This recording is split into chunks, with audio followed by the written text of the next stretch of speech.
Hello students, in this video I am going to discuss class 10th poem Amanda. This poem is by Robin Klein. So let's get started. Every child feels that he is controlled and instructed not to do one thing or another. You too may feel that your freedom is curtailed. तो student देखिए आप में से भी कुछ बच्चे ऐसे होंगे जिनको ऐसा लगता होगा कि वो कैसे हैं। उनको पेरेंट्स बार बार क्या करते हैं, रोक टोक करते हैं, उनको इंस्ट्रक्ट करते रहते हैं, उनको निर्देश देते रहते हैं, ये करना है, ये नहीं करना है, ऐसे करना है, मतलब रोक टोक ज़्यादा करते हैं। ठीक है, ऐसा लगता है बच्चों को, फील्स यानी कि ऐसा उनको लगता है, बट ऐसा होता नहीं है। वो तो उनको समझाते हैं, मना नहीं करते हैं। You too may feel that your freedom is curtailed. और बच्चों को लगता है कि उनकी फ्रीडम कहीं ना कहीं क्या हो रही है, कर्टेल यानी कि शॉर्ट की जा रही है, कम की जा रही है। Write down some of the things you want to do. तो यहाँ कुछ चीज़ें हैं जो आपको लिखनी है, ठीक है, जो आप करना चाहते हैं। But your parents elders do not allow you to read the poem aloud from pairs each reading alternate stanzas. You are in for surprise. ठीक है, तो यहाँ पे आपको करने के लिए है ये वो थिंग्स आपको लिखनी है जो आपके पेरेंट्स और एल्डर्स हैं वो नहीं चाहते हैं कि आप वो करें। ठीक है, तो हम फर्स्ट स्टेंजा से इस पोएम को शुरू करते हैं। इस पोएम में हम पढ़ेंगे एमेंडा के बारे में। ठीक है, तो इसको देखिए, इसकी जो मदर है, ठीक है, वो कह रही हैं, don't bite your nails Amanda, don't hunch your shoulders Amanda, stop that slouching and sit up straight Amanda. तो उसको उसकी मदर कह रही हैं एमेंडा को कि डोंट बाइट योर नेल्स, अपने नेल्स को बाइट मत करो, यानी कि अपने नेल्स हैं उनको मत चबाओ। एमेंडा को बार बार देखिए यहाँ एमेंडा एमेंडा रिपीट हुआ है, यानी कि उसको बार बार ऐसे समझा रही हैं। डोंट हंच योर शोल्डर, अपने शोल्डर को हंच यानी कि आगे की ओर ऐसे झुका करके मत बैठो। Stop that slouching and sit up straight Amanda. Stop that slouching यानी कि जो ऐसे कुछ लेजीनेस के साथ बैठते हैं ना बच्चे, अच्छे से नहीं बैठते हैं, तो उसको मना कर रही हैं उसकी मदद। Stop that slouching and sit up straight and Amanda, तो उसको कह रही हैं कि अच्छे से बैठो अमेंडा, ऐसे मत बैठो। तो आपके साथ भी ऐसा होता होगा, कई बार आपके पेरेंट्स भी बोलते होंगे बेटा ऐसे मत करो, ठीक है, या ऐसे करो। तो अब देखिए यहाँ एमेंडा क्या कहती है, there is a language emerald sea where the sole inhabitant is me, a mermaid drifting blissfully। देखिए अमेंडा क्या बोलती है, क्या रिप्लाई करती है। ठीक है, there is the language emerald sea, तो वो कहती है कि लैंग्वेज यानी कि रिलैक्स वेरी कंफर्टेबली। ठीक है, तो बहुत ज़्यादा कंफर्टेबल फील करती है वो। और वो कहती है कि ये जगह तो कैसे है, एक एमराल्ड सी की तरह से है। ठीक है, जहाँ पर कौन रहती हैं, मरमेड। अ मरमेड यानी कि उसको हिंदी में जल परी भी कहते हैं, जिसकी जो अपर बॉडी है, ठीक है, यानी कि हाफ जो उसकी ऊपर की बॉडी होती है वो कैसी होती है, एक गर्ल की, एक वुमेन की, और जो बाकी का हिस्सा होता है उसका वो कैसा होता है, एक फिश के जैसा।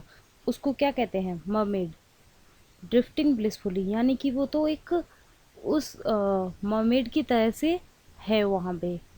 Where the sole inhabitant is me, और वो कह रही है कि मेरे लिए तो ये जगह कैसे है, एमरल्ड सी की तरह है, और मैं कौन हूँ यहाँ पे, एक लाइक अ मरमेड। ठीक है, तो ये देखा हमने फर्स्ट स्टेंजा में कि अमेंडा को उसकी माँ समझा रही हैं, डांट रही हैं कि अपने नेल्स को बाइट मत करो, ऐसे अपने शोल्डर्स को हंच मत करो, अच्छे से बैठो, सिट प्रॉपरली। ठीक है ना। नेक्स्ट देखते हैं हम। Did you finish your homework Amanda, did you tidy your room Amanda, I thought I told you to clean your shoes Amanda. तो अब उसकी मदर कहती है कि क्या तुमने अपना होमवर्क फिनिश किया अमेंडा। तो आपके साथ भी ऐसा होता होगा ना। कई बच्चों को लगता है मोस्टली कि उनकी मदर उनसे ऐसे ही कहती हैं रहती हैं कि आपने अपना होमवर्क फिनिश किया, did you tidy your room, कि तुमने अपना रूम कैसे किया, साफ़ किया, टाइडी किया। आई थॉट, और वो कहती हैं कि मैंने तुम्हें कहा था अपने शूज़ को क्लीन करने के लिए, वो तुमने किए अमेंडा। ठीक है, वो इस ये सारी बातें किससे पूछ रही हैं, उसकी मदर अमेंडा से। अब देखिए वो क्या कहती है, I am an orphan roaming the street, I pat in soft dust with my hushed bare feet. The silence is golden, the freedom is sweet. So in this poem you have seen जो Amanda है वो बिल्कुल भी अपनी माँ की बातों को नहीं सुनती है। ठीक है, वो कहती है आई एम एन ऑर्फन, मैं कौन हूँ, एक ऑर्फन हूँ, यानी कि ऑर्फन वो बच्चा होता है जिसके पेरेंट्स उसके साथ नहीं रहते हैं या उसके साथ इस दुनिया में ही नहीं है। ठीक है, यानी कि वो बच्चा कैसा है, अनाथ। Roaming the street I patterns of dust with my हस्ट। और वो कहती है कि जो उसके बेयर फीट यानी कि कैसे अनकवर्ड, ठीक है, नंगे पाँव हैं जो उसके, उनसे वो क्या कर रही है, कुछ पैटर्न, कुछ डिज़ाइंस बना रही है। ओके। और फिर वो कहती है the silence is golden, the freedom is sweet. और वो कहती है कि जो साइलेंस है, शांति है, वो कैसे एक गोल्डन है, प्रीसियस है, ठीक है, उसकी तो किसी से तुलना ही नहीं की जा सकती है। द फ्रीडम इज स्वीट, और फ्रीडम कैसा लगता है उसको, स्वीट, यानी कि बहुत अच्छा। तो वो नहीं चाहती कि उसकी माँ उसको डांटें, समझाएं, कुछ भी बोले, वो अपनी माँ को सुनना ही नहीं चाहती है। शी डजेंट वॉन्ट टू पे हीट टू हर मदर्स, ठीक है, वो सुनने ही नहीं चाहती कि उसकी माँ उसको कुछ भी कहें। और वो उनको इस तरीके से बोलती है I am an orphan roaming the street, मैं तो एक ऑफन हूँ और मैं अपनी मर्जी की मालिक हूँ जैसे। I patterns of dust with my हस्ट बेयर फीट, ठीक है। और कहती है कि साइलेंस कैसा है, वो तो एक गोल्डन जैसा है। द फ्रीडम इज स्वीट, और फ्रीडम क्या है, स्वीट के जैसा। Don't eat that chocolate Amanda. अब देखिए इस स्टेंजा में, जो थर्ड स्टेंजा है, फिर से उसकी मदर है एमेंडा की, उसको समझा रही हैं, डांट रही हैं, ठीक है। Don't eat that chocolate Amanda, remember your acne Amanda. अब वो उसको कह रही हैं कि एमेंडा, ये जो चॉकलेट है उसको मत खाओ, क्यों, क्योंकि तुम्हें याद है ना उससे क्या हो जाते हैं, acne. Will you please look at me when I am speaking to you Amanda. अब देखिए एमेंडा कैसी लड़की है कि जब उसकी माँ उसको समझा रही है, इतना कुछ बोल रही हैं, तो वो उनकी तरफ देख भी नहीं रही है। तो उसकी माँ बोलती है विल यू प्लीज़, क्या तुम प्लीज़ एक बार मेरी तरफ देखोगी, when I am speaking to you, मैं तुमसे कह रही हूँ एमेंडा, ठीक है। अब देखो एमेंडा क्या रिप्लाई करती है अपनी मदर को, कहती है I am Rapunzel, I have not a care, life in a tower is tranquil and rare, I certainly never let down my bright hair.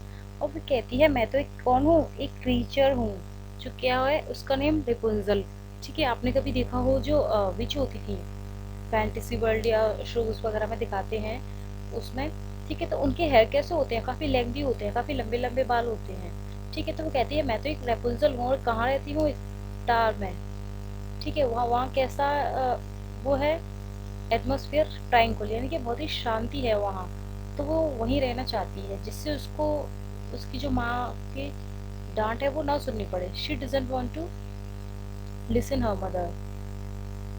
I certainly, वो कहती है कि मैं निश्चय ही, ऐसा मतलब जरूरी है कि जब मैं वहाँ होंगी तो मैं अपने हेयर्स को लेट डाउन नहीं करूँगी, यानी कि नीचे की ओर नहीं लटकाऊंगी, जिससे कि कहीं मेरी माँ उन पे उनके सहारे चढ़कर ऊपर ना आ जाए और फिर से मेरे को समझाने लगे, डांटने लगे। और वो उसकी मदर बोलती है लास्ट में stop that sulking at once Amanda, you are always so moody Amanda, anyone would think that I nagged at you Amanda. और वो कहती हैं कि एमेंडा अब एक, कम से कम एक बार तो ऐसा करो कि अपना ये फेस सल्किंग, यानी कि जो टेढ़े मेढ़े मुंह बनाते हैं ना, उसके लिए कहती हैं कि अपना फेस ऐसे मत बनाओ, या ऑलवेज सो मूडी, तुम तो हमेशा ही कैसी हो, मूडी हो, बहुत ही ज़्यादा, मतलब मूड जिस बच्चे का चेंज होता रहे बार बार, ठीक है, अपने अकॉर्डिंग वो वर्क करे, किसी की सुने ही नहीं। एनी वन वुड थिंक, वो उसकी मदर बोलती है कि कोई ये समझेगा कि मैंने तो तुम्हें कितना डांटा है, नेग्ड यानी कि डांट फटकार लगाना, लेकिन वास्तव में तो ऐसा नहीं है। उसकी मदर तो उसको क्या करती हैं, समझाती हैं, ना कि डांटती हैं, ठीक है। तो ये थी पोइम, और इसकी पोइटिक डिवाइस की हम बात करेंगे नेक्स्ट वीडियो में। Thanks for watching.